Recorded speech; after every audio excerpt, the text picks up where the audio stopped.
नमस्कार दोस्तों, स्वागत है आपका हमारे साइंस की क्लास में। हम लोग पढ़ रहे हैं एनसीईआरटी क्लास 6। आज हम लोग चैप्टर 5 पढ़ेंगे जिसका नाम है लंबाई एवं गति का मापन, measurement of length and motion. तो चलिए शुरू करते हैं चैप्टर को। दीपा एक जिज्ञासु बालिका है। वह 11 वर्ष की है और हरियाणा प्रांत के एक नगर में रहती है। विद्यालय का नया सत्र आरंभ हो चुका है। दीपा को विद्यालय के लिए नई वर्दी चाहिए क्योंकि उसका कद बढ़ गया है। वर्दी मतलब यूनिफॉर्म चाहिए, स्कूल की उसको यूनिफॉर्म चाहिए, है ना। और उसका कद बढ़ गया मतलब लंबाई बढ़ गई है तो नई यूनिफॉर्म चाहिए। उसकी माँ उसे कपड़े की दुकान पर ले जाती है। वह 2 मीटर कपड़े का टुकड़ा मांगती है। दुकानदार एक धातु की मापक छड़ से उस कपड़े को मापता है। उसके बाद दर्जी लचीले मापन फीते से दीपा की वर्दी का माप लेता है। उसकी माँ दर्जी से कहती है कि वर्दी की लंबाई 4 अंगुली की चौड़ाई के बराबर अधिक रखें। मतलब उसको नया कपड़ा लेना, हम लोग जाते हैं कपड़े की दुकान पे तो उसमें होता नहीं मापने वाला, एक होता है, एक लोहे की रॉड छड़ टाइप की रहती है मीटर वाला, उसी से नाप के दुकानदार हमको कपड़ा देता है। और दर्जी के पास जाते हैं तो फीता रहता है उसके पास, लचीला फीता, उससे हमारे शरीर की नाप लेकर वो कपड़ा बनाता है। तो दीपा है वो गई है कपड़ा सिलाने अपनी माँ के साथ और माँ उससे 4 अंगुल चौड़ाई मतलब 4 अंगुल ज्यादा कपड़ा मांग रही है दुकानदार से। तो ये फीता है, इससे दुकानदार मापता है। क्या फीता और छड़ उस पैमाने के समान है जो मेरी बड़ी बहन के ज्यामिति बॉक्स में है? 4 अंगुल से माँ का क्या तात्पर्य है? तो ये प्रश्न पूछ रही है दीपा। इसका उत्तर भी हम लोग नीचे पढ़ेंगे। वो कह रही है कि जो हमारे बॉक्स, ज्योमेट्री बॉक्स में जो मापने वाला जो पटरी है ना, जिसको स्केल बोलते हैं, क्या वो ऐसे ही है वो फीता या कुछ अंतर है? ये स्केल है। दीपा अपने अनुभव विद्यालय के मित्रों हरीश, हरदीप, पद्मा और तस्मीन के साथ साझा करती है और इससे उनके बीच चर्चा आरंभ हो जाती है। ये तीनों दोस्त हैं, 5 लोग, इनके बीच में क्या हो जाती है? चर्चा आरंभ हो जाती है। क्या चर्चा हो जाती है? आपस में लोग बात करते हैं, हम कैसे मापते हैं, चर्चा करते हैं सब लोग। हरदीप कहता है, मैंने अपनी दादी माँ को अपने हाथ की लंबाई से कपड़ा मापते हुए देखा है। क्या आपने कभी किसी किसान को अपने खेत की क्यारियां बनाने के लिए खेत की लंबाई मापते हुए देखा है? वह चलता है और अपने कदमों की संख्या गिनता जाता है। पद्मा कहती है, कोई कहता है अपने पैरों से नापते हैं ना, कदम चल के कितने कदम खेत है उससे मापन करते हैं किसान लोग। अरे कदम ही नहीं, कभी कभी वे मापने के लिए अपने पैरों की पंजों की लंबाई का भी उपयोग करते हैं, अनीश ने कहा। दीपा उत्साह से कहती है, शरीर के अंगों का उपयोग कर लंबाई मापना बहुत रोचक होगा। आओ हम भी शरीर के अंगों का उपयोग करके कुछ मापते हैं। तो सब लोग चर्चा कर रहे थे, सब लोग अपना अनुभव बता रहे थे कि हमने ये देखा किसान ऐसे नापता है, हमारे घर में ऐसे नापते हैं। तो दीपा बड़े उत्साह से कहती है, चलो हम लोग अपने शरीर के अंगों का उपयोग करके मापन करते हैं। हमें क्या मापना चाहिए? अच्छा आओ हम अपने कक्षा कक्ष में रखे मेज की लंबाई मापते हैं, तस्नीम कहती है ना। अंगुल से मेज की लंबाई नापते हैं। पद्मा बात आगे बढ़ाते हुए कहती है, और इसको मापने के लिए हम शरीर के किस अंग का उपयोग करेंगे? दीपा कहती है, हम हाथ के पंजे की चौड़ाई का उपयोग करते हैं। मैं दिखाती हूँ कि कैसे किया जाता है। मैंने अपनी माँ को इसका उपयोग करते हुए देखा है। वह इसे बालिश्त या हैंड स्पैन कहती है। मतलब हाथ से नापना है। मेज की लंबाई को कैसे मापना है? हाथ से। इसको क्या बोलते हैं? बालिस्ट या हैंड स्पैन। हमारे तरफ तो इसको बित्ता भी कहते हैं, आपकी तरफ क्या कहते हैं उसको भी आप कमेंट में लिखिए। तो इसका ऑफिशियल लैंग्वेज क्या है बोलने का? बालिस्ट। क्या बोलते हैं? बालिस्ट या हैंड स्पैन अंग्रेजी में कहते हैं। ये देखो माप रही हैं। हरदीप ने कहा, अच्छा आओ हम अपने माप को अंकित भी करें। सब लोग मापते हैं और एक सब अपना अपनी लंबाई को बताते कि हमारे इतने बित्त आया, आपका कितना बालिश्त आया, हमारा इतना बालिश्त आया। सबका अलग अलग आएगा क्योंकि सबके हाथ क्या है, छोटे बड़े हैं, एक समान तो है नहीं। सब लोग इस तालिका में क्या करते हैं? लिखते हैं किसका किसका कितना आया, है ना। किसी का कम आएगा, किसी का ज्यादा आएगा, सबका अपना अपना अलग अलग आएगा। पद्मा कहती है, अरे मेज की लंबाई के माप में हम सभी बालिश्तों की संख्या तो भिन्न भिन्न प्राप्त हुई, तब हम बालिश्तों में मेज की लंबाई के बारे में क्या कह सकते हैं? परंतु ये संख्याएं भिन्न क्यों होनी चाहिए? हरदीप विचारपूर्वक पूछता है। हरदीप विचारपूर्वक पूछता है कि भाई ये लंबाई अलग अलग क्यों है, ऐसा क्यों हो रहा है? तस्नीम कहती है मुझे लगता है इसका कारण हमारे बालिस्तों की माप अलग अलग होना है। सबके बालिस्त क्या है? अलग अलग है, इसीलिए क्या हो रहा है? माप अलग अलग आ रही है। अनीस ने सुझाया आओ इसकी जांच करते हैं। अब उन पांचों ने अपने अपने बालिस्त एक दूसरे के साथ रखे और निष्कर्ष पर पहुंचे कि उनके बालिस्तों की लंबाई क्या है? भिन्न भिन्न है। दीपा विचार पूर्वक कहती है संभवतः यही कारण है कि लोग किसी वस्तु की लंबाई मापने के लिए पैमाने या मापन फीते का उपयोग करते हैं। उनको धीरे धीरे उत्तर पता चल रहा है कि हाथों से नापेंगे तो अंतर क्यों आ रहा है ना, क्योंकि एक पैमाना फिक्स पैमाना है, उसका उपयोग करते हैं ताकि लंबाई में भिन्नता ना आए। जो मापन हम कर रहे हैं उसमें भी डिफरेंस ना आए, क्या हो? एक समान सबकी लंबाई, मापन सबका क्या हो? एक समान हो। जब दीपा और उसके साथी अपने अपने बालिस्त की लंबाई से मेज की लंबाई की तुलना करते हैं तब मेज की लंबाई को बालिस्तों की संख्या के रूप में व्यक्त करते हैं, है ना। मापन जब करते हैं तो उनको क्या करते हैं? एक संख्या के रूप में व्यक्त करते हैं और कहते हैं कि इसे 4 बालिस्त, है ना। किसी का 4 बालिस्त, किसी का 5 बालिस्त, किसी का अलग अलग सबका आया तो एक संख्या के रूप में व्यक्त करते हैं। और ये भी लास्ट उसके साथ लगाते हैं बालिस्त। संख्या तो लिखेंगे जैसे 4 आया, 4 बालिस्त आया, ऐसे तो बताएंगे नहीं कि 4 आया है। एक उसके साथ एक अलग चीज रखते हैं, उसको भी हम लोग बोलेंगे, क्या बोलेंगे? यूनिट बोलेंगे, मात्रक, है ना। यहाँ मापन के लिए उपयोग में लाया गया बालिस्त एक क्या है? मात्रक है, यूनिट है ना। बालिस्त क्या है? मात्रक। 4 बालिस्त मतलब बालिस्त क्या हुआ? यहाँ पे मात्रक हुआ, यूनिट हुआ। किसी भी मापन के लिए यूनिट बहुत जरूरी है। अतः लंबाई 2 भागों में व्यक्त की जाती है, संख्या और मात्रक। उदाहरण के लिए यदि मेज की लंबाई 13 बालिस्त के समान है तो 13 संख्या और बालिस्त क्या है? मापन के लिए चुना गया मात्रक है। तथापि बालिस्त और उसके समान अन्य मात्रक जैसे हाथ, पैर, मुट्ठी, उंगली की लंबाई भिन्न भिन्न व्यक्तियों की भिन्न भिन्न हो सकती है। ठीक है, तो यहाँ पे हमको क्या निकल के आया? एक चीज मात्रक, यूनिट निकल के आई। किसी भी चीज को नापने के लिए हमको क्या चाहिए? यूनिट चाहिए। तो यहाँ पे हम लोग हाथ से नाप रहे हैं, शरीर के अंगों से, तो हाथ हो गया, है ना, पैर हो गया, मुट्ठी हो गई, उंगली हो गई। जैसे 4 उंगल हो गया ना, 4 हाथ हो गया, 4 पैर हो गया, ये सब क्या है? मात्रक है। तो किसी भी संख्या के मापन के लिए 2 चीजें होती हैं, एक क्या होती है? एक संख्या होती है और एक मात्रक, है ना। तो जैसे 4 बालिस्त हुआ या 4 मुट्ठी हुई, 4 पैर हुआ, 4 हाथ हुआ, तो 4 क्या है? संख्या है, और बालिस्त, मुट्ठी, ये सब क्या है? मात्रक है। और भी जाने इसके बारे में जानते हैं। प्राचीन काल से ही भारत में मापन प्रणालियों का एक समृद्ध इतिहास रहा है। प्राचीन भारतीय साहित्य में कुछ मात्रकों का वर्णन है, जैसे अंगुल, अंगुल की चौड़ाई, बहुअंगुल, धनुष, योजन आदि, ना। प्राचीन काल में इन सब चीजों का उपयोग करके मापन होता था। उनका उपयोग कलाकृतियों, वास्तुकला और नगर नियोजन में होता था।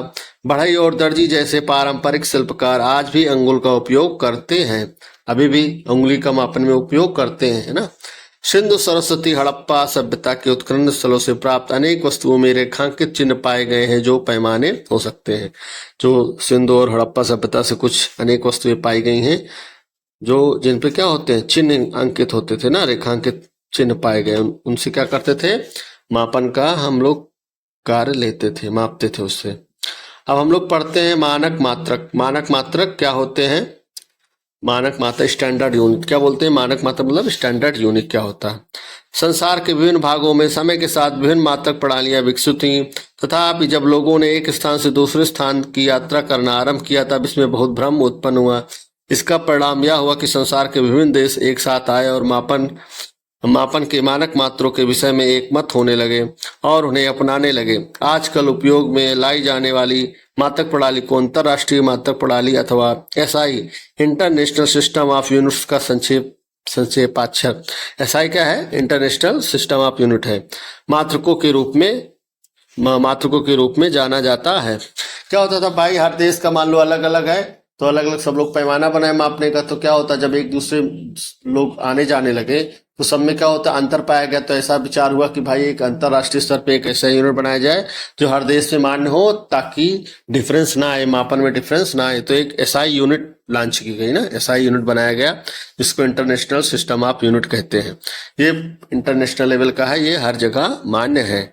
मानक जो भी स्टैंडर्ड जो भी मापन होता है वो इसी एसआई यूनिट में ही होता है, इसमें चेंज नहीं होता है।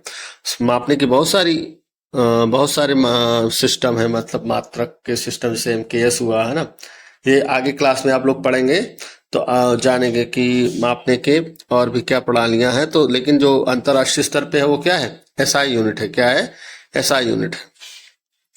लंबाई का एसआई मात्रक मीटर है। लंबाई का एसआई मात्रक क्या है, मीटर है। इसका प्रतीक चिन्ह M है। 1 मीटर पैमाना दर्शाया गया है, चित्र में नीचे भी दिखाया गया है। 1 मीटर को 100 बराबर भागों में विभाजित किया जाता है। 1 मीटर को 100 बराबर भागों में विभाजित किया जाता है। प्रत्येक भाग को सेंटीमीटर कहते हैं। संभवतः आप मीटर पैमाने के एक छोटे से भाग से परिचित हैं जो आमतौर पर 15 सेंटीमीटर लंबा होता है। इसे चित्र 5.3 में दिखाया गया है। 15 सेंटीमीटर पैमाने को ध्यान से देखिए। इसमें सेंटीमीटर में 0 से 15 तक अंकन है। दो बड़े चिन्हों के बीच के भाग की लंबाई 1 सेंटीमीटर है, जैसे 1 से 2 के बीच अथवा 5 से 6 के बीच। ध्यान दीजिए, हम 1 सेंटीमीटर लंबाई के भाग को फिर 10 बराबर भागों में विभाजित किया गया है। इन छोटे भागों में प्रत्येक की लंबाई को मिलीमीटर कहते हैं। तो अभी हम देखो अपने ज्योमेट्री बॉक्स में जो पैमाना है उसमें भी हम लोग देखते हैं, उसमें भी दिया रहता है ना, सेंटीमीटर वाला पैमाना दिया होता है। उसी के बारे में बताया गया है कि जो 1 मीटर होता है उसको 100 भागों में बांटा गया है। प्रत्येक भाग क्या है, सेंटीमीटर। तो 1 मीटर में कितने सेंटीमीटर, 100 सेंटीमीटर। और इस सेंटीमीटर को भी इसको बांटा गया है किसमें, मिलीमीटर में। सेंटीमीटर को मिलीमीटर, तो 1 सेंटीमीटर में कितने मिलीमीटर, 10 मिलीमीटर। 1 सेंटीमीटर को 10 छोटे छोटे भागों में बांटा गया है, इसको क्या बोलते हैं, मिलीमीटर। मिलीमीटर लंबाई का सबसे छोटा मान है जिसे आप इस पैमाने का उपयोग करके माप सकते हैं। 1 मिलीमीटर 1 सेंटीमीटर के 10वें भाग के बराबर होता है। 1 मिलीमीटर सेंटीमीटर के 10वें भाग मतलब 1/10 होता है। ये देखो स्केल दिया गया है ना, ये स्केल है, स्केल पे दर्शाया गया है। क्या बड़ी लंबाइयों जैसे कि 2 शहरों के बीच रेल की पटरियों की लंबाई अथवा छोटी लंबाइयों जैसे कि किसी पुस्तक के पृष्ठ की मोटाई मापने के लिए मीटर मात्रक के रूप में उपयोग सुविधाजनक रहेगा? लंबी दूरी मापना हो तब तो बड़े पैमाने का यूज करेंगे, छोटी दूरी मापना हो तो छोटे पैमाने का उपयोग करेंगे, जैसे मिलीमीटर सेंटीमीटर हुआ। बड़े के लिए मीटर या किलोमीटर, जैसा दूरी होगी वैसे हम लोग पैमाने का उपयोग करेंगे। ये देखो एक पटरी दिया गया है ना, इसमें दिया गया, देखो ये वाला भाग क्या है, सेंटीमीटर वाला भाग है। ऊपर वाला भाग क्या है, सेंटीमीटर है, और नीचे वाला भाग क्या है, ये सेंटीमीटर दिया गया है ना, ये भी सेंटीमीटर दिया गया है। दोनों सेंटीमीटर वाले पैमाने हैं। 0 से लेके 1 के बीच में कितने खाने हैं, 10 खाने हैं, मतलब ये मिलीमीटर है, और यहां से लेके यहां तक 15 सेंटीमीटर है। ये आप लोग अपनी पटरी में देखिएगा, इसमें सब दर्शाया गया है। बड़ी लंबाई मापने के लिए हम बड़े मात्रक किलोमीटर का उपयोग करते हैं जो 1000 मीटर के बराबर होता है, और छोटी लंबाई मापने के लिए हम छोटे मात्रक का उपयोग करते हैं जैसे सेंटीमीटर, मिलीमीटर। 1 किलोमीटर में 1000 मीटर, 1 मीटर बराबर 100 सेंटीमीटर, 1 सेंटीमीटर बराबर 10 मिलीमीटर, है ना। ये होता है पैमाना होता है मापने का। छोटी दूरी के लिए अलग मीटर पैमाना है, किलोमीटर, और छोटी दूरी के लिए मीटर या सेंटीमीटर।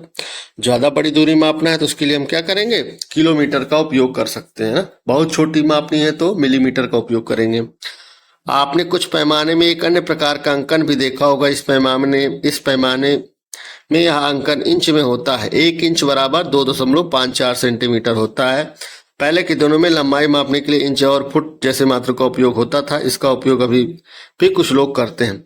पटरी में 1 इंच वाला भी पैमाना होता है। पटरी में क्या होता है, 1 इंच वाला भी पैमाना होता है। तो 1 इंच बराबर कितना होता है, 2.54 सेंटीमीटर। ये इंच वाला दिया है ना, नीचे वाला क्या है, इंच वाला भाग है। 1 इंच बराबर 2.54 सेंटीमीटर होता है। मान लीजिए कि हम सभी फिर से मेज की लंबाई मापते हैं, किंतु इस बार हम मीटर पैमाने का उपयोग करेंगे। क्या हमारे परिणाम अब भी भिन्न भिन्न होंगे? तो ये पूछ रहे हैं सरदार जी, इनसे पूछ रहे हैं। नहीं, लेकिन हमें सबसे पहले लंबाई मापने के लिए पैमाने का उपयोग करने का सही विधि सीखना चाहिए। कैसे मापना है, पटरी कैसे रखनी है, उसको अभी नीचे बताया गया है। इन्होंने पूछा क्या अलग अलग होगा, तो दीपा ने कहा नहीं भाई, अलग अलग नहीं होगा। जब पैमाना माप रहे हैं तो अलग अलग कैसे होगा। तो इसको माप के हम लोग देखते हैं कैसे मापा जाता है, पटरी का उपयोग सीखते हैं कैसे मापते हैं। लंबाई मापने की सही विधि।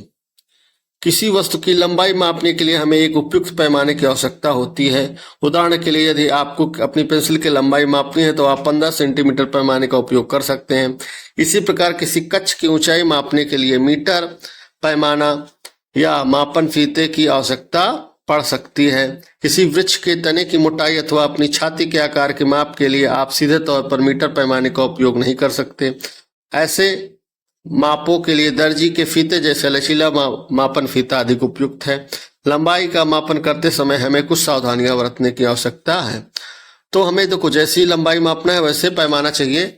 मान लो हमें ज्यादा लंबा दूरी मापना है तो फीता चाहिए, है ना। छोटी दूरी मापनी तो पटरी की आवश्यकता होगी, है ना। जैसे मोटाई किसी की मापनी तो लचीला फीता नहीं होता, उसका उपयोग कर सकते हैं। तो सबके लिए क्या चाहिए, अलग अलग हमें मापक यंत्र चाहिए, फीता चाहिए, मापने वाला यंत्र चाहिए, पैमाना चाहिए ना। तो आगे देखते हैं मापने की सही विधि क्या है। मापने की सही विधि के लिए हम कुछ देखते हैं फिगर में। मापने की सही विधि, वस्तु को कैसे रखना चाहिए, एकदम सही सीधी दिशा में रखना चाहिए। क्या रखना चाहिए, सीधी दिशा में चाहिए। अनुदिश, वस्तु की लंबाई के अनुदिश रखना चाहिए, इसको तिरछा नहीं रखना चाहिए। ये वाली विधि सही है ना। और क्या करना है, पैमाने को पढ़ते समय आंख की सही स्थिति क्या है इसको दिखाना, इसको भी समझते। इसमें ये बताया गया है कि जब हम मापें तो हमारी आंख क्या हो, एकदम सामने वाली पोजीशन पर हो। पैमाने के एकदम सामने वाली ये वाली पोजीशन होनी चाहिए ना, एकदम सामने से देखना है, इधर उधर तिरछा नहीं देखना है। तिरछा देखेंगे तो पैमाना गलत हो जाएगा, मापन गलत हो जाएगा। एकदम सामने से देखेंगे। और इस लास्ट वाले भाग को एकदम जीरो पे रखेंगे। लास्ट वाले भाग को कहाँ रखेंगे, एकदम जीरो पे रखेंगे, इधर उधर ना हो, तो मापन एकदम सही आएगा, एग्जैक्ट आएगा। यही इसमें दिखाया गया है। इसको हम नहीं पढ़ते हैं, आगे चलते हैं। यदि पैमाने के सिरे टूटे हों तो लंबाई मापन कैसे कर सकते हैं। यदि किसी पैमाने के सिरे टूटे हैं या शून्यांक स्पष्ट नहीं है तब भी इसका उपयोग मापन के लिए किया जा सकता है। ऐसे पैमाने के लिए किसी अन्य पूर्णांक जैसे 1 सेंटीमीटर चित्र में दिखाया गया है का उपयोग कर सकते हैं। इसके उपरांत आपको दूसरे सिरे के पाठ्यांक से इस पूर्णांक के पाठ्यांक को घटाना चाहिए। उदाहरण के लिए 5.6 में एक सिरे का पाठ्यांक 1 सेंटीमीटर है तथा दूसरे का पाठ्यांक 10.4 सेंटीमीटर है। वस्तु की लंबाई 10.4 से 1 घटा देंगे तो 9.4 सेंटीमीटर प्राप्त हो जाएगी। क्या मतलब है इसका, इसका मतलब ये हुआ कि हमको मान लो टूटा पैमाना है, वहां जीरो से ना शुरू होकर कहाँ शुरू हो रहा है, 1 से शुरू हो रहा है, तो 1 से ही माप लेना है। और लास्ट पॉइंट क्या है, मान लो 10 सेंटीमीटर आ रहा है तो इसकी एग्जैक्ट लंबाई क्या होगी, 10 में से 1 को घटा देंगे तो हमको एग्जैक्ट लंबाई प्राप्त हो जाएगी। जैसे 1 से शुरू हो रहा है, 1 से शुरू हो रहा है और 10 पे मान लो 10.4 पे खत्म हो रहा है, तो 10.4 से घटा देंगे कितना, 1 सेंटीमीटर, तो क्या आ जाएगा 9.4, है ना। 9.4 सेंटीमीटर आ गया। ये इसकी क्या हो जाएगी, एग्जैक्ट लंबाई हो जाएगी, लेंथ हो जाएगी। मतलब जो टूटा हुआ भाग है अगर जीरो से नहीं शुरू हो रहा है, जहां से शुरू हो वहीं से नाप लो, उतना घटा दो। ठीक, ये होता है मापने का तरीका। आगे देखते हैं। तो हमने जो अभी ऊपर जो एक तालिका बनी थी ना, ऊपर ये वाली तालिका, जो तालिका बनी थी, इसका क्या परिणाम हुआ, इसका निष्कर्ष क्या निकलता है, उसको निष्कर्ष में इसमें लिखा गया है। निष्कर्ष ये लिखा गया है कि जो हम लोगों ने मापा, इसमें जो बच्चों ने माप की है, उसमें सभी बच्चों ने अलग अलग माप किया है। तो देखेंगे क्या सबका सेम आ रहा है या अलग अलग आ रहा है। तो इस बार तो सेम आएगा क्योंकि इस बार हम पैमाने का उपयोग करके लंबाई माप रहे हैं। अलग अलग आ रहा है तो क्यों आ रहा है ना। इसके कारण को हम लोग चर्चा करेंगे। मापने में गलती हो सकती है तभी अलग अलग आ रहा है। मात्रकों के प्रतीक हिंदी में भी वही रहते हैं जो हम अंग्रेजी में लिखते हैं। अतः किलोमीटर का संकेत km, मीटर का संकेत क्या होता है m, सेंटीमीटर को cm तथा मिलीमीटर के संकेत mm में लिखा जाएगा। ध्यान दें कि इन संकेतों का पहला अक्षर भी अंग्रेजी वर्णमाला का छोटा अक्षर ही है जब तक कि ये वाक्य आरंभ में ना आ रहे हो। मात्रकों और उनके संकेतकों बहुवचन नहीं होते, इसलिए इनके अंत में s नहीं लगता। मात्रक के संकेत के अंत में बिंदु का चिन्ह भी नहीं लगाया जाता। लंबाई का मान लिखते समय संख्या और मात्रक के बीच में स्थान छोड़ना होता है। ये बताया गया है कैसे लिखना है। क्या हिंदी में लिखो चाहे अंग्रेजी, सब में क्या होगा, किलोमीटर है तो km, मीटर है तो m, और इसका बहुवचन नहीं होता, प्लूरल नहीं होता, s नहीं लगेगा। ये और बीच में स्थान नहीं छोड़ना है, संख्या और मात्रक के बीच में क्या करना है, स्थान नहीं छोड़ना है। किसी वक्र रेखा की लंबाई का मापन, वक्र रेखा मतलब जो टेढ़ी मेढ़ी कर्व लाइन जिसको बोलते हैं कर्व्ड लाइन, तो उसका मापन कैसे करेंगे। मान लो जैसे घर बना है, इसका मापन कैसे करना है, ये डिजाइन जो बनी हुई इसमें झालर लगानी है, इसका आप उपयोग करें, कैसे करेंगे, तो इसको लचीले फीते से माप लेंगे ऐसे, है ना, या किसी डोरी से माप लेंगे ऐसे रख के, ये बताया गया है नीचे, ये देखो ये डोरी से माप लेंगे ना, डोरी से माप लेंगे, उस डोरी की लंबाई बाद में हम माप लेंगे, यही ऊपर बताया गया है, तो इसको हम नहीं पढ़ते ना। वक्र रेखा है कर्व्ड लाइन का मापन कैसे करेंगे, लचीले फीते के माध्यम से हम लोग इसका मापन करेंगे। अगला टॉपिक है स्थिति का निर्धारण, किसी चीज का हम कैसे उसका लोकेशन निर्धारित करेंगे ना, उसके बारे में है। एक दिन शिक्षिका ने अपने विद्यार्थियों को सूचित किया कि उन्होंने 2 दिन पश्चात पास के एक उद्यान में शैक्षिक भ्रमण की योजना बनाई है। शिक्षिका विद्यार्थियों से प्रातःकाल सीधे वहां पहुंचने के लिए कहती है। दीपा और उसके मित्र चर्चा करने लगते हैं कि उद्यान उनके विद्यालय की तुलना में पास होगा या दूर होगा। तस्नीम और पद्मा कहती है कि उद्यान पास में होगा। दीपा और अनीस को लगता है कि विद्यालय पास में होगा। हरदीप सोचता होगा कि दोनों की लगभग बराबर दूरी है। तो देखो सबकी क्या घर अलग अलग है, तो सबकी दूरी क्या है, सब लोग अलग अलग बता रहे हैं। क्यों बता रहे हैं, क्योंकि उनको स्थिति का सही से भी ज्ञान नहीं है। देखो ये क्या है, बस स्टैंड है, ये विद्यालय है, और ये दीपा का घर है, और ये क्या है, उद्यान है ना। तो सब लोग कह रहे हैं देखो भाई, हम चाहे घर से, ये हरदीप है, हरदीप से चाहे विद्यालय जाए चाहे उद्यान जाए, दोनों इनको लगता है कि हमारा दूरी बराबर है। अनीस का क्या है, इनका अलग हो जाएगा, ये पास हो जाएगा, और अनीस का ये दूर हो जाएगा उद्यान। तो ऐसा क्यों है, क्योंकि उनको एग्जैक्ट पता नहीं कि हमारा घर कहाँ स्थित है। तो इसी को हम जानेंगे कि स्थिति कैसे ज्ञात करते हैं, किसी भी वस्तु की स्थिति कैसे हमको ज्ञात करना है, स्थिति का निर्धारण कैसे करना है। आगे पढ़ते हैं। क्या आप सोचते हैं, आप क्या सोचते हैं कि कौन सही है। सभी सही है ना, सभी सही, सब अपने अनुसार बता रहे हैं कि हमारा घर यहाँ अच्छा, तो हमारे यहाँ ये नजदीक है, पास है। उनका प्रक्षेपण भिन्न भिन्न क्यों है आपको, क्योंकि वे विद्यालय और उद्यान की दूरी का अनुमान अपने अपने घरों से कर रहे हैं ना। उनका रेफरेंस पॉइंट क्या है, उनका घर है, सो अपने घर से बता रहे हैं कि हमारे घर से इतना दूर ये है, इतना दूर ये है। अभी एक रेफरेंस पॉइंट होता कि विद्यालय से कौन, मतलब विद्यालय से उद्यान क्या नजदीक है दूर है, तो सबका क्या होता, सेम आता। सबका रेफरेंस पॉइंट अलग अलग है, घर है सबका अलग, अपना अपना रेफरेंस पॉइंट, इसलिए सबका क्या आ रहा है, अलग अलग आ रहा है। इसके विपरीत यदि उन्होंने एक ही वस्तु या स्थान जैसे बस स्टैंड से दूरी के बारे में सोचा होता तो उनका प्रक्षेपण समान होता। किसी वस्तु की दूरी का निर्धारण, किसी वस्तु की दूरी का निर्धारण किसी नियत वस्तु या बिंदु के सापेक्ष किया जाता है, और इस बिंदु को संदर्भ बिंदु रेफरेंस पॉइंट कहते हैं। किसी वस्तु का निर्धारण कैसे करेंगे या दूरी का निर्धारण कैसे करेंगे, एक फिक्स्ड पॉइंट होगा ना, उसी से बताएंगे इस यहाँ से इसकी दूरी इतना है। जैसे विद्यालय की दूरी हमारे घर से 2 किलोमीटर है, ये क्या होगा, हमारा घर क्या है, रेफरेंस पॉइंट हुआ। जैसे उद्यान का बताना था, उद्यान में सभी बच्चे अगर रेफरेंस पॉइंट क्या मानते, बस स्टैंड मानते, तो बताते कि बस स्टैंड से उद्यान इतनी दूर है, सबका सेम भी आता। तो रेफरेंस पॉइंट क्या होता है, किसी चीज का वस्तु की दूरी ज्ञात करना है तो एक रेफरेंस पॉइंट होगा, उसी के सापेक्ष हम वहां की दूरी क्या बताएंगे, कितने किलोमीटर है, इतने मीटर है। तो किसी वस्तु की दूरी का निर्धारण किसी नियत बिंदु या बिंदु के सापेक्ष किया जाता है, और इस बिंदु को क्या बोलते हैं, संदर्भ बिंदु या रेफरेंस पॉइंट कहते हैं। कुछ दिन पश्चात हरदीप उत्साह पूर्वक अपने मित्रों से कहता है, आओ हम सभी खेल के मैदान में चलते हैं। खेल शिक्षिका चाहती है कि हम खेल दिवस के लिए चूना पाउडर से रेखाएं खींचकर कबड्डी कोर्ट बनाने में उनकी सहायता करें। पद्मा, हमें अधिक लंबाई के मापन फीते की आवश्यकता होगी, इसे खेल के कच्छ से ले लेते हैं। ये मापन है ना, मीटर है मापने वाला ना, फीता वाला। तो इसको कहाँ से, इससे इसकी सहायता से कबड्डी का कोर्ट बनाना है। तो ये देखो इसमें क्या होता है, दीपा आओ सबसे पहले मैदान में हम एक ऐसा बिंदु निश्चित करते हैं जहां से हम रेखाएं खींचने के लिए दूरी मापेंगे। इस बिंदु को हम अपने संदर्भ बिंदु कहते हैं ना, इस बिंदु को हम क्या कहेंगे, अपना संदर्भ बिंदु कहते हैं। ये संदर्भ बिंदु लिया, यही सारी दूरियां मापना शुरू हो गई।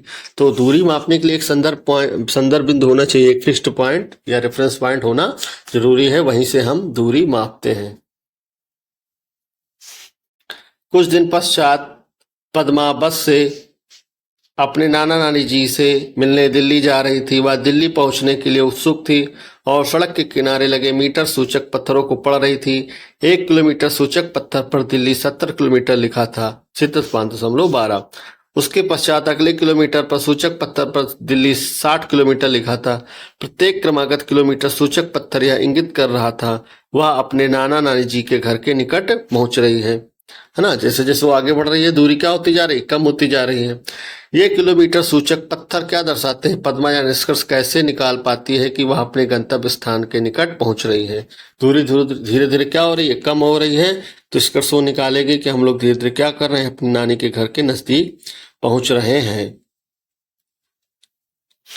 ये किलोमीटर सूचक पत्थर दिल्ली से उसकी दूरी को इंगित कर रहे हैं। अतः इस परिस्थिति में दिल्ली क्या है? संदर्भ बिंदु है ना। एक फिक्स्ड पॉइंट हो गया ना कि दिल्ली से, जैसे हम मोशन में है, वो बस से या ट्रेन से जा रही है तो मोशन में है, लेकिन दिल्ली क्या है? फिक्स्ड है।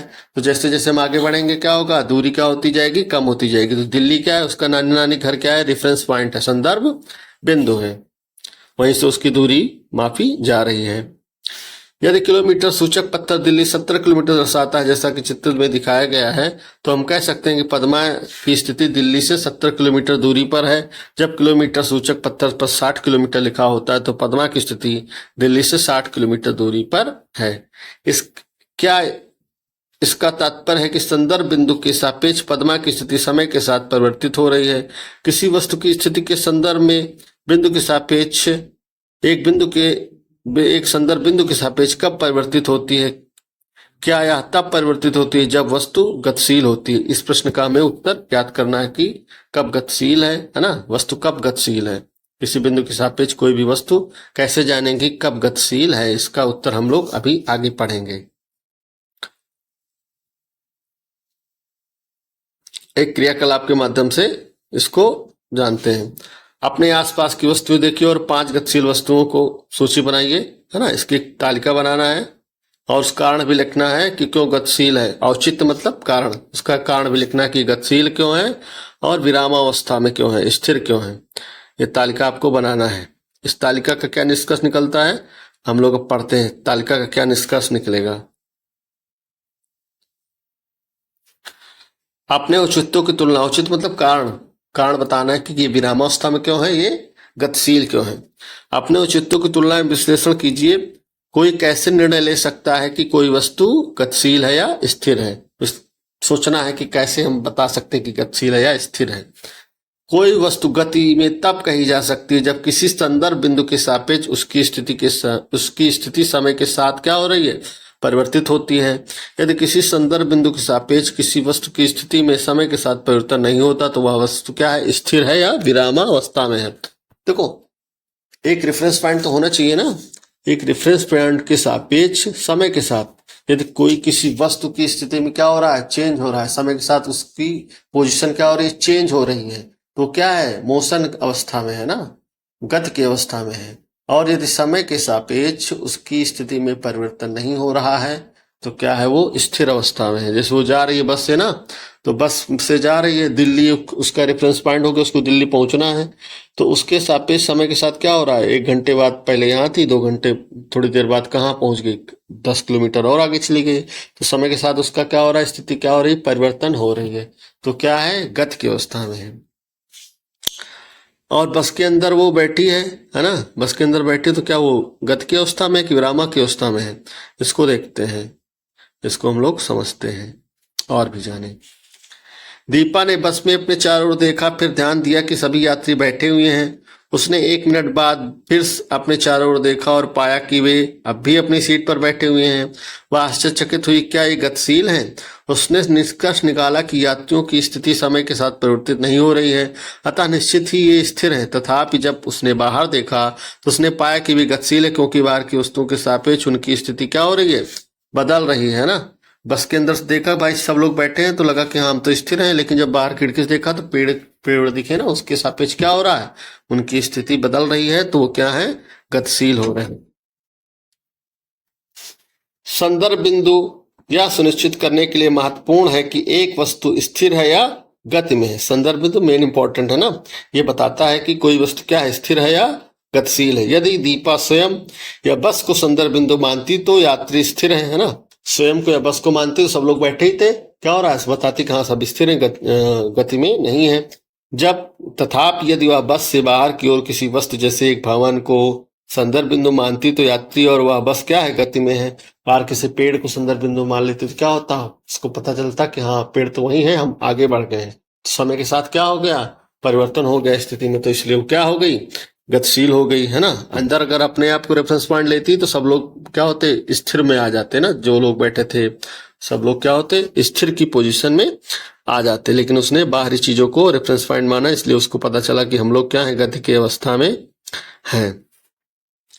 मान लीजिए कि आप ऐसी पानी के जहाज में यात्रा कर रहे हैं जो शांत समुद्र पर नियत चाल से सरल रेखा में चल रहा है।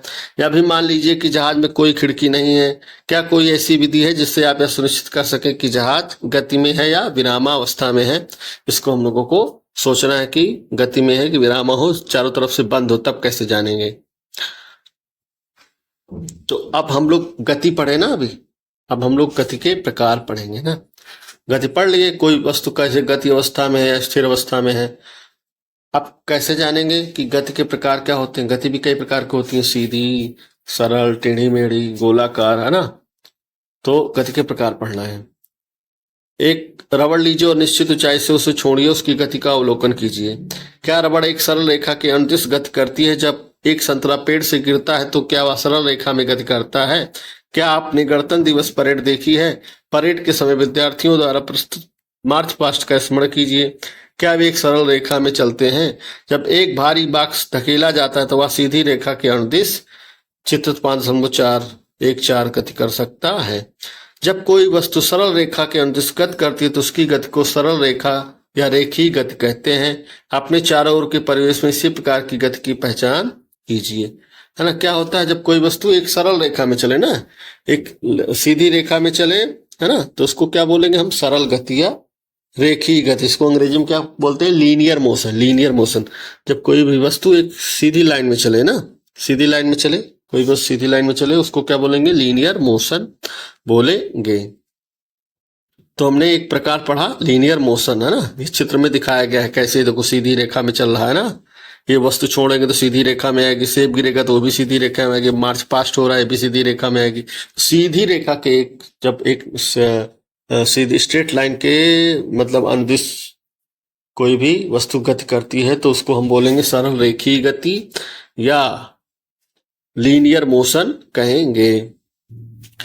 परंतु क्या वस्तुएं हमेशा सरल रेखा के अनुदिश गति करती हैं। आपने झूलों और घूमने वाले हिंडोलों पर झूले का आनंद लिया होगा। क्या गति के प्रकार भी सरल रेखीय गति होंगे। ऐसा नहीं है भाई, झूले पे हम लोग कैसे झूलते हैं, आगे पीछे झूलते हैं। जो हिंडोला वाला झूला आता है इसमें घोड़ा वोड़ा बना रहता है, उस पर बैठते तो गोल गोल घूमते हैं। तो गति के और भी प्रकार हैं। सरल एक हो गई लीनियर मोशन, और आगे हम लोग देखते हैं कौन कौन से प्रकार हैं। ये क्रियाकलाप इसमें भी बताया गया है। एक धागे के एक छोर पर एक रबड़ या एक आलू बांधिए, इसके दूसरे छोर को हाथ से पकड़िए तथा इसे चित्र 5.5 की तरह घुमाइए। इसकी गति का अवलोकन कीजिए। क्या रबड़ की गति घूमने वाले हिंडोलों की गति के समान है। जब कोई वस्तु वृत्तीय पाथ के अनुदिश गति करती है तब उसकी गति क्या कहलाती है, वृत्तीय गति कहलाती है। सर्कुलर मोशन, सर्कुलर मोशन क्या होता है, कोई वस्तु क्या होता है, एक जो सर्कल नहीं होता उसके अनुदिश गति करे ना, गोल गोल घूमे। जैसे ये देखो गोल गोल घूम रहा है ना, ये हिंडोला भी गोल गोल घूमेगा।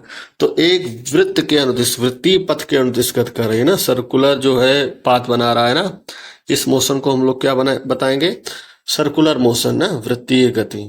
वृत्तीय गति क्या होती है, वृत्त के अनुदिश जब मोशन होता है तो इसको बोलते हैं वृत्तीय गति बोलते हैं। अगला हम लोग पढ़ते हैं, अगली एक क्रियाकलाप, दूसरी गति जानेंगे, है ना। एक धागे